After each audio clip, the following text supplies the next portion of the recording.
The New York Knicks have made a handful of roster moves as we close in on opening night. But first, if you are ready for the NBA season to start, I just want you to type LGK in the comments section.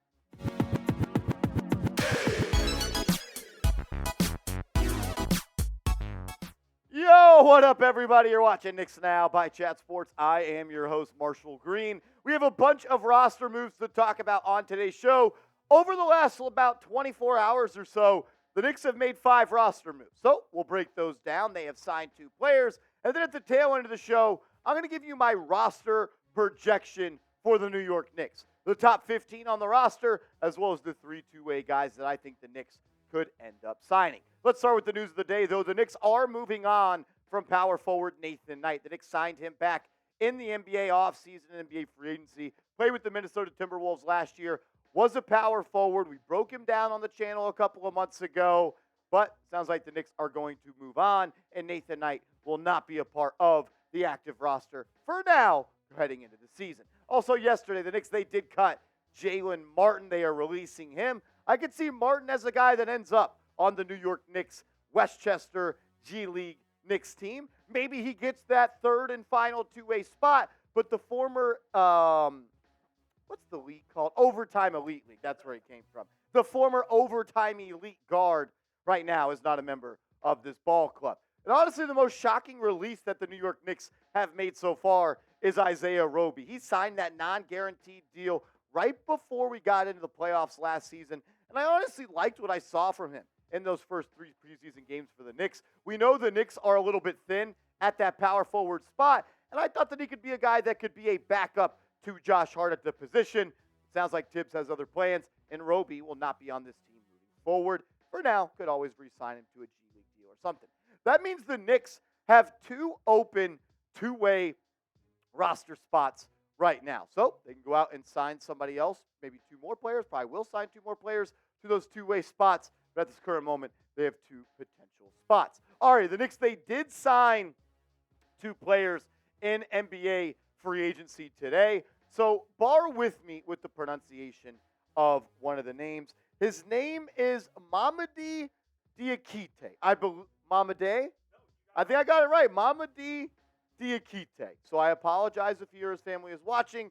I'm just not that smart of a guy, but I believe that is how you say his name. This is the write-up that the Knicks PR account had on Mr. Diakite. Said he's 26 years old, comes in at 6'9", 230 pounds, and he spent last season with the Cleveland Cavaliers, averaging 2.6 points and 1.4 rebounds over 8 minutes in 22 games, also started 2 times. He holds career averages from 2020 to 2023 of 3.2 points, 2.5 rebounds over 10 minutes and 49 games, including 6 starts for Cleveland, Oklahoma City, and Milwaukee. He played 4 years collegiately at the University of Virginia. After helping the Cavaliers win the national championship in his junior season, he followed that up with a senior season where he was named 2019-2020 ACC All-Defense and 2019-2020 All-ACC Second Team, averaging 13.7 points and 6.8 rebounds over 32.8 minutes per game. Diakite is a center, so I'm not expecting him to be on the New York Knicks active roster to start this season. They already have 3 centers on this roster. Mitchell Robinson, Isaiah Hartenstein, Jericho Sims, and I feel like Tibbs is confident in that center rotation. He's played 49 games in the NBA in his career. So Mamadi Diakite is going to be on the Knicks for now. We'll tell you in a second what they might do with him coming up around the corner. But the Knicks also signed a guard, Brandon Goodwin, to an Exhibit 10 deal, which pretty much means the Knicks can cut these guys prior to the season starting, and they maintain their G League rights. Knicks PR account said this about Mr. Goodwin. He's 28 years old, 6 foot and 180 pounds, also played with the Cavs during the 2021-2022 season and averaged 4.8 points, 2.5 assists, and 2 rebounds over 13.9 minutes in 36 games, including 5 starts. He holds career averages over 2018 to 2022 of 4.7 points, 1.9 assists, and 1.6 rebounds over 12.1 minutes in 133 games. The Norcross, Georgia native played 4 years collegiately at the University of Central Florida from 13 to 15, and Florida Gulf Coast. Loved that school. Yeah, Dunk City, loved that school. 2016 to 2018. As an Eagle, he was named the 2017 ASUN Player of the year following his senior season after averaging 18.5, 5.5 rebounds, 4.8 assists over 33 minutes in 34 games, including 33 starts. He's played in 133 games in his NBA career. We told you he started some games in that 2021-2022 season, and he has 11 starts in those ball games. You may be asking, Marsh, why are we signing Diakite and why are we signing Goodwin? Well, here it is. The Knicks can release Diakite and Goodwin before the regular season begins and maintain and retain their G League rights. That's kind of the wrinkle in that Exhibit 10 deal. They're going to cut them, unfortunately, prior to the season starting, and they're going to spend this year in Westchester with the New York Knicks.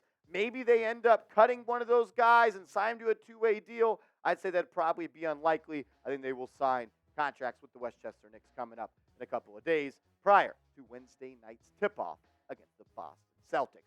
This is why you subscribe to the channel, though, because when the Knicks make a move, we make a video. No matter what we're doing, no matter where we are, no matter how we're feeling, if the Knicks do something, we're going to do something. So if you want to stay in the loop on everything New York Knicks, subscribe to the channel right now. All right, with the preseason in the rearview mirror, tomorrow on the channel we'll have my official preseason winners and losers video, so subscribe and turn your notifications on for that. Had some takes on RJ Barrett, Julius Randle, and how the top guys played in the preseason, as well as newcomer Dante DiVincenzo. But with that in the past, preseason done, dashboard is the NBA season opener. Let's try to project who's going to be on the 15-man roster for the Knicks, as well as the 3 two-way deals. Look, they're going to roll with the same starters. It's going to be Brunson. It's going to be Grimes. It's going to be Barrett, Randle, and Mitchell Robinson. And I honestly think if you talk about just a group of 5 and like a talent basis, I think the Knicks have one of the best starting lineups in the NBA. It all sets on the shoulders, though, of RJ Barrett. If he has a good season, the Knicks are going to be really, really good. If he does what he does last year, the Knicks will probably be the same team they were last year. But if he can step up and be a borderline all-star this year, which I know he has plans to be, this team could be a top 3 team in the East. I would say he is the most intriguing as well as potentially swing type of player. Like his performance can swing the win total the most, in my opinion. So you got those 5 starters. I think these are going to be the 10 bench guys for the New York Knicks. Emmanuel Quickly is going to be your 6th man, first guard off the bench. You'll have Dante DiVincenzo playing a little 2 and playing a little 3. You'll have his buddy Josh Hart from Villanova there as well. And Isaiah Hartenstein is going to be your backup 5.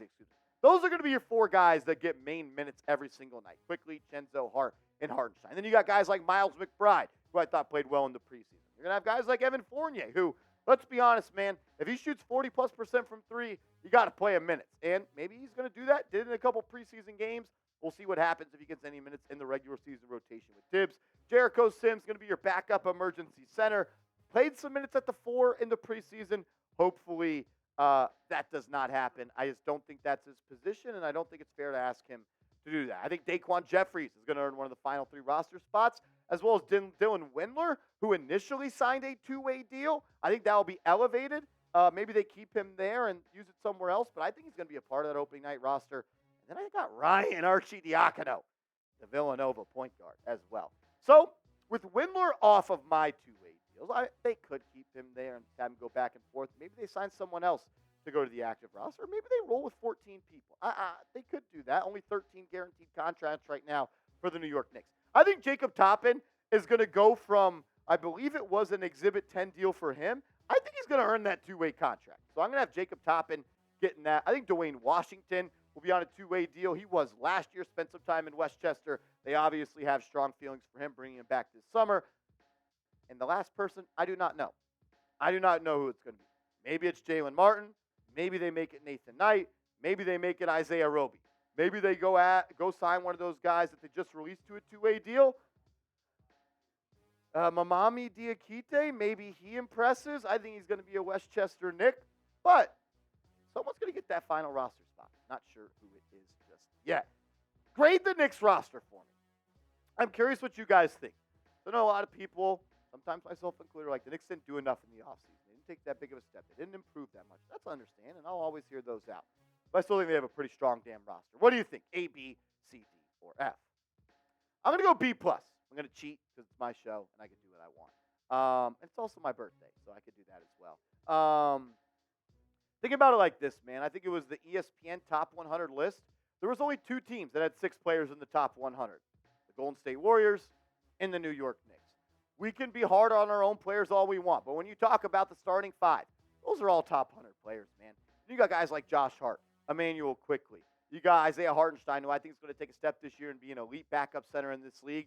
And I think he's going to close a lot of games for the Knicks. So I'm going to say the Knicks have a B-plus roster. Really strong roster. A trade away from being a legit contender in the East this year. Make sure you guys are following me over on Twitter. I'm tweeting about the Knicks all day, every day. And I'm ready to get back with the Knicks. Knicks Twitter vibes. Let's go. Give me a follow at Marshall Green _.